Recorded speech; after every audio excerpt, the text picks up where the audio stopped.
Welcome back to what Arty Noobs for General Disturbance. This is the Pawlack Tank. It's a tier 6 American premium tank, premium heavy tank actually. It's located on the southwest spawn of Live Oaks, and it's under the command of 73north, the WTWW clan. And we did see this tank before, and it was the first ace tanker on that occasion. So let's see how he gets on in this one. Well, the last battle's on Ghost Town, so of course he had the desert camouflage, and now we've seen that on Live Oaks he's got a rather colourful one. Not sure what camo this is, but I don't think they would have seen this in World War II. You can see he's got one mark of excellence already on the barrel of this very unusual tank. He's got a 90mm main gun capable of 240 alpha, 160mm pen with standard AP. With the premium rounds, it's 205mm. And as you probably know, the Pawlack Tank does have rather unusual configuration on the armour. It's basically a cast tank designed by Leon Pawlack in 1944. And it actually had an electric transmission, much like the Porsche tanks actually had, and a diesel engine as the generator. So it was actually producing power through the diesel and then transmitting that to the electric motors using electric motors on the drivetrain on the through the vehicle. Well, he fired two in there. That one didn't go through, but we can see we just blocked around for 135, which I suspect was a 75mm round, and it's a Juno that's doing it. Now you can see that the reason why he blocked those shells, well, we can't see it, but the reason he did was the fact that, of course, this tank does have rather unusual armour. On the upper plate, it's actually very well angled. I think you can see that there. The enemy has been aiming for the upper plate, but the weak spot is not the lower plate, as you would normally think. Yes, a lot of players will aim for the lower plate, but actually that's the wrong place to aim for. And you can see this 90mm gun is well chewing the enemy to pieces. And he's got the rear of that KV-1S in sight, but he actually hits the corner instead. Unfortunately, his shell dispersed. And you can see Arty just fired at him as well. And so, yes, that KV-1S is probably in a very poor state right now. I think he's still in the game, but won't be for long, because I suspect he's lost most of his hit points by now. Okay, we're approaching this T1 Heavy. There's the KV-1S. Yes, he's a one-shot. So we'll get him out now. We can do it now. Take him out. Oh, we missed out on a kill there. But he's going to take this one. Easily takes out the T1 Heavy. So he could have had 2 kills by now, but instead he's only got the one. 40 TP takes a round, but we also take a 90mm round from an AMX ELC that we can't see, but he's going to pump another one into the 40 TP, who suddenly realizes he's in a lot of danger. And the enemy griller suggests that he's actually further down on the east side of the map. He's probably gone down the railway line to escape our guys, and now he's actually suddenly realized that he's about to get caught. Oh, box tank, and he's aiming in our direction. Ouch. That was a 13cm round from the box tank, unfortunately. So we've lost a lot of hit points. We're now a one-shot, and we lost our gunner. So if we want to continue in the game, we're probably going to need to put the gunner back in as soon as we can. And now, that's it. Oh, we got that one in. But he didn't get the kill. The kill actually went to the T-23E3. But there's another one there. It's the SU-152. And he's almost a one-shot. We've only got the top of the roof to work with, though. Our gunner's still down, so I'm not sure we would be that accurate.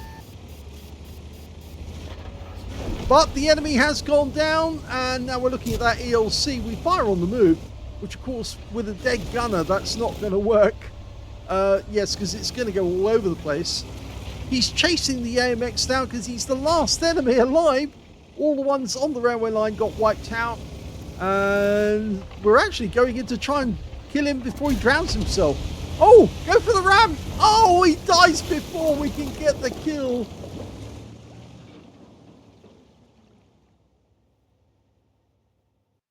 Well, that was rather disappointing that a light tank drowned himself to deny the enemy team the possibility of getting a full number of kills. Yes, I thought they accused another branch of the game of doing that on a regular basis, but it appears that even light tank players do it as well sometimes. In fact, everybody does it on occasion or has done it on occasion. It's just that we don't tend to do it so much now, but we get an undeserved reputation of being the only ones who do actually drown themselves at the end of a game. Unfairly, so we're accused of that because a lot of Arty players will fight to the death and they want to go down and get as many hit points as they can in the process. This was a first-class tanker for 73north in the Pawlack Tank. He managed to get his second mark of excellence out of this one, as well as a fire for effect for doing more damage than hit points to his own vehicle. Hand of God for surviving the battle, having received damage from at least 4 different enemy tanks.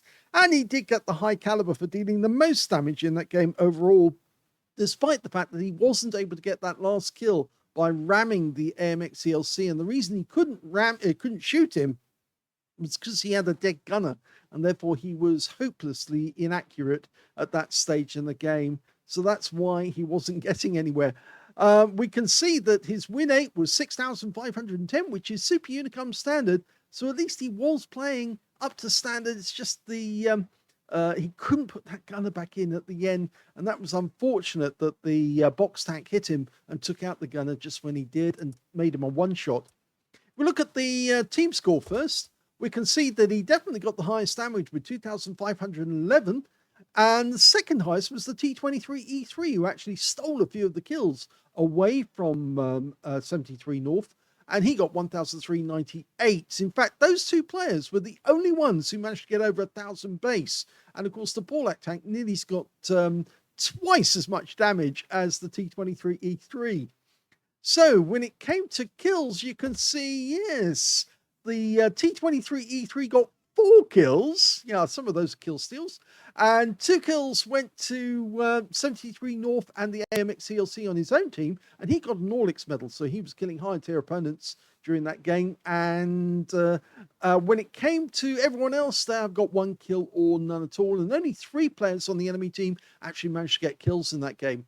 When it came to base XP, though, there was only 1 player who managed to get over 1,000 base, and that was 73north. He got 1,129. Second highest being the Crusader SP, managed 743. And in third place, the T23E3 managed 646. He fired 17 rounds, got 14 direct hits on the enemy and 12 penetrations, 2,511 hit points of damage, of which 709 were at more than 300 meters. 7 hits received from the enemy, 3 penetrations, 3 non-penetrations, 1 hit by way of splash. Yes, I'm afraid it was that box tank that hit us for a huge amount of hit points all in one fell swoop.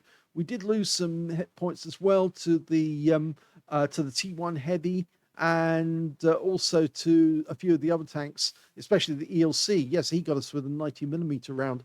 405 hit points of damage blocked by armor, 3 enemy vehicles spotted, 5 enemy vehicles damaged, 2 killed, 861 hit points of spotting assist. On a premium count, he actually made a loss on this game of 18,411 credits.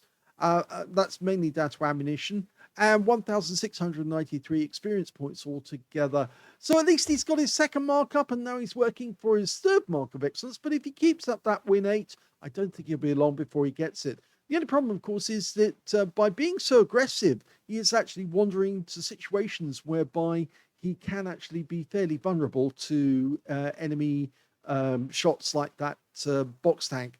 And that's why I feel that he is not likely to survive many of the games where he's actually trying to get that third mark. He needs to, basically, he does need to use the premium ammo to make sure each shot counts. But he needs to be a little more careful about where the enemy might be, that he might actually accidentally pick up damage when he doesn't want to.